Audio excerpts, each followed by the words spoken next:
My name is Mark, and I'm a detective. Not like on the force or anything, a private eye like in the movies. It's kind of the family business. My grandfather was one, and my dad and I grew up in that world, and it was only natural that I go into it too. It's not as exciting a job as you would think if you go by Hollywood. It's mostly sitting in your car for 10 hours at a time, waiting to take pictures of cheating spouses to show the spouse who is paying you to prove that they're being cheated on. It's kind of a bummer sometimes. People get married, they get cheated on, they get divorced. So often, kids are caught up in the middle of it all. Now and then something crazy comes your way though, or something exciting. I want to tell you guys about one of the crazy ones, the craziest. It happened a few years ago, and sometimes I still can't convince myself it was real. I'm not religious, and I don't believe in the supernatural. At least, I didn't until Benson St. Now, I'm not so sure. A woman got a hold of me in August of 2020. She had lost contact with her sister. She came into my office and spun a pretty crazy story. Her sister lived in a small town in Michigan called Franklin's Green. My client was named Shelley. She was 62, and her sister was a little younger. They were close and spoke almost every day, but for the last month, her sister hadn't answered her calls. And then Shelley did a little digging and came across a couple of news stories that were a little hard to believe. They said that everyone who lived on Benson St had gone missing. There were 8 houses on the dead-end street, and every person who lived in them had seemingly vanished into thin air. I mean, I read the stories myself. After Shelley left, I did my digging, and she was right. It was crazy, and I was a little surprised the story hadn't gotten more attention. I called Shelley back that night and told her I would take her case. I didn't usually travel that far for a job, but the next morning I packed a few things up and left my office in Cincinnati. Hours later, I arrived in Franklin's Green.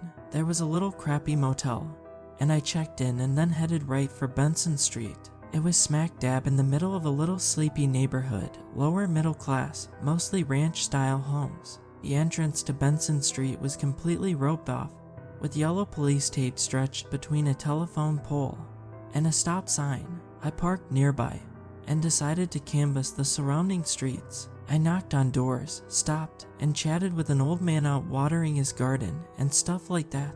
No one had much for me. Everyone on Benson St had simply been there one day and gone the next. No one knew why. The people I spoke with were happy to share their theories with me. The street was full of drug addicts who had all gotten high and wandered off. There was a gas leak that killed everyone in their sleep, and the gas company removed the bodies to avoid suspicion. Nothing I was told seemed very likely. By the time I had spoken with a number of people, the sun had gone down. I debated going back to the motel and starting the next morning, but I thought I would at least check out Shelley's sister's house. I grabbed my flashlight from my duffel bag in my trunk and ducked under the yellow tape. Shelley's sister was named Mary, and she had been married to a guy named Tom for nearly 40 years. They had 2 children who were grown and lived out of state. Shelley had told me they were worried about their mother and father as well, and hadn't been able to reach them. Nor had Mary, and Tom reached out to them. Mary's house was third on the left, and I did a slow circle around it, shining my flashlight in the dark. I'm not sure what clues I was looking for, but there were none to find. One thing that took me by surprise a bit was just how big the houses on Benson St were compared to the rest of the neighborhood. I made my way back around to the front of the house and went up onto the porch. I tried the doorknob and was surprised to find the house unlocked. I was sure the cops had been through all of the houses on the street, but as I stepped inside I saw no evidence of this. I worked through the ground floor slowly, resisting the urge to turn lights on as I went. I didn't want to draw any attention to myself, and one of these houses with lights burning in every window would be very noticeable to anyone who drove by Benson St. The home was eerie. It really was as if Mary and her husband had simply vanished. There was a half-empty can of Coke on the kitchen island and dishes that needed to be washed in the sink. A cloud of flies buzzed here and there, eating the food residue that had been waiting to be cleaned away. A door in the kitchen opened up to a set of stairs leading down. I decided to save the basement for last and went upstairs instead. I worked slowly, just as I had on the ground floor. There were 4 bedrooms. The master bedroom was the married couple obviously, and another of the bedrooms was a guest room. The third bedroom had been converted into a home office. The laptop on the desk there was dead.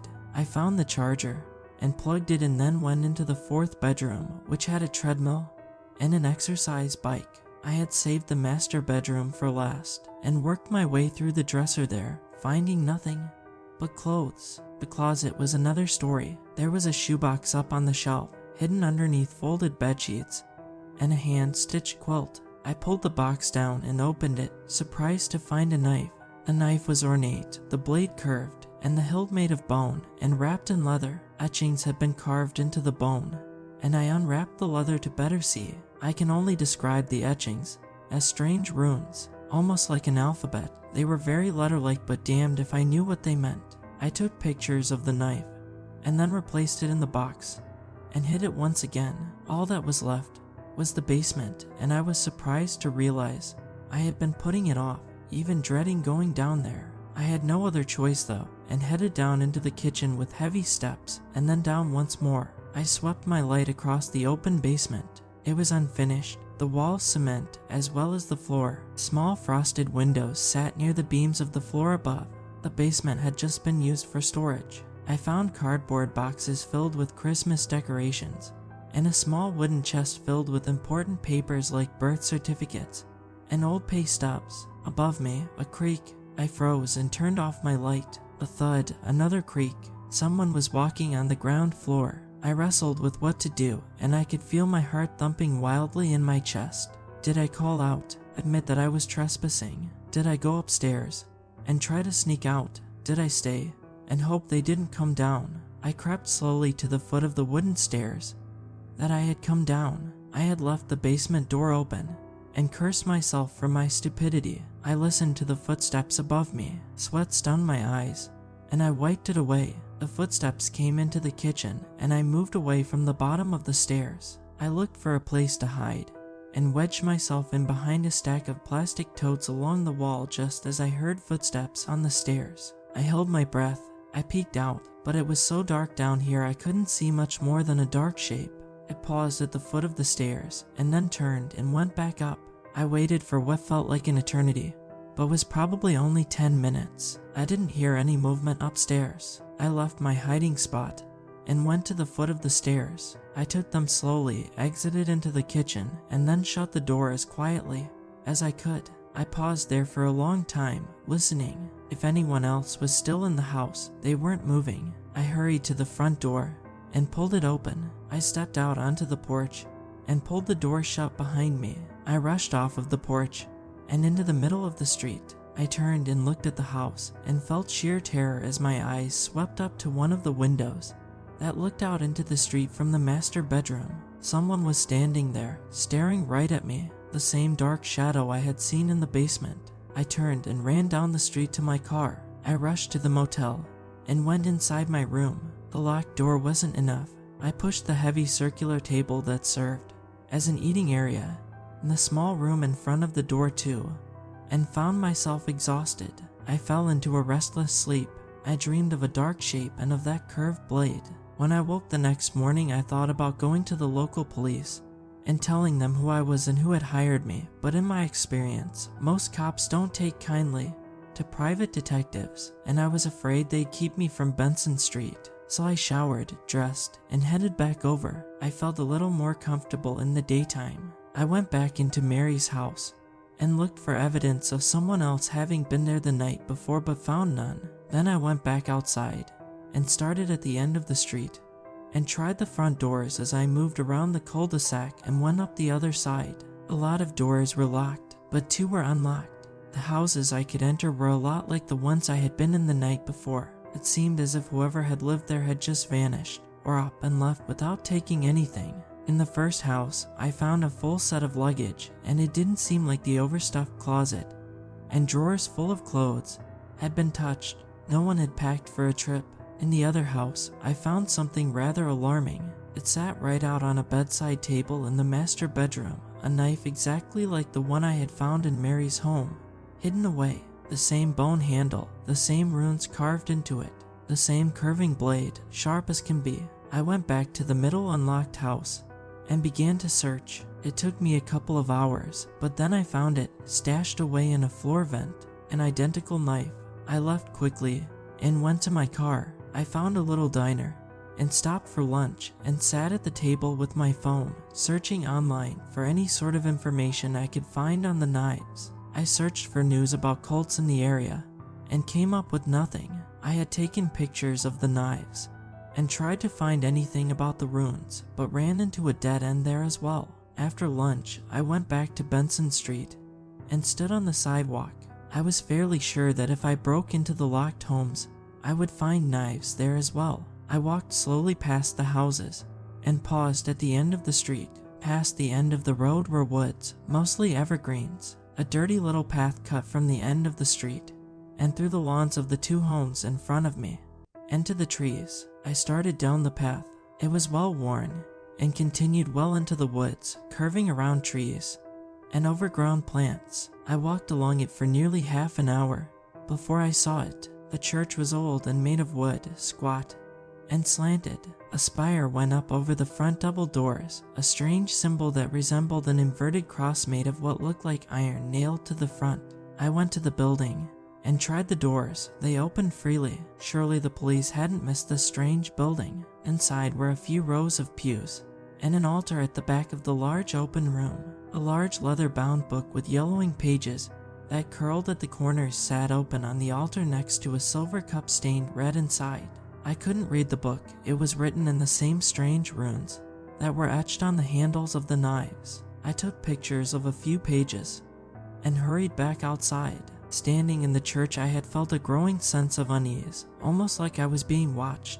I thought of the shadowy figure that had been watching me from the window of Mary's home and shivered. I went back to Benson Street and rushed to my car. I drove to the safety of my motel and went in and locked the door, barring it once more with the table. I called Shelley and told her about the church. She hadn't ever heard her sister or brother-in-law speak of it. I hung up with her, and it struck me for the first time that the sisters were named Mary Shelley. One of their parents had a literary sense of humor. I called Mary and Tom's two children next, one after the other, and asked about their parents' religious stances. They told me their parents were Catholic, but not practicing. Church hadn't been a thing in their lives as kids. I sat on the end of the bed and scrolled through the internet, trying to find the strange inverted cross sigil I had seen on the front of the church. It took hours, but eventually I found it. I clicked on the picture, and it took me to an amateur website